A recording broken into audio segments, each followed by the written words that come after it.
উবাই ইবনে কাব রাদিয়াল্লাহু তাআলা আনহুকে বিষ্ণু সাল্লাল্লাহু আলাইহি ওয়াসাল্লাম জিজ্ঞেস করলেন, উবাই বলো তো কোরআনের কোন আয়াতটা সবচেয়ে সেরা?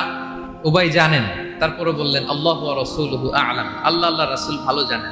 দেখেন কত বিনয়ী ছিলেন সাহাবারা, জেনে উত্তর দিতে চাইতেন না, ভাবতেন না জানি বিষ্ণুনবী নতুন কিছু আমাদেরকে জানায়। বিষ্ণুনবী আবার বললেন, তুমি কি জানো কোরআনের সবচেয়ে শ্রেষ্ঠ আয়াত কোনটা?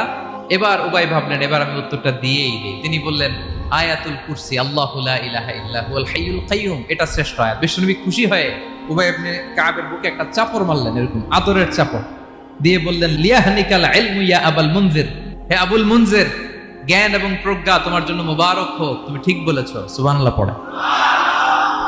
কোরআনের সবচাইতে দামি আয়াত, ৬২৩৬টা আয়াতের মধ্যে থেকে সবচাইতে দামি আয়াত এটা। আযমু আয়া ফিল কুরআনিল কারীম, আল্লাহর কোরআনের সবচাইতে দামি আয়াত, the greatest verse in the Quran.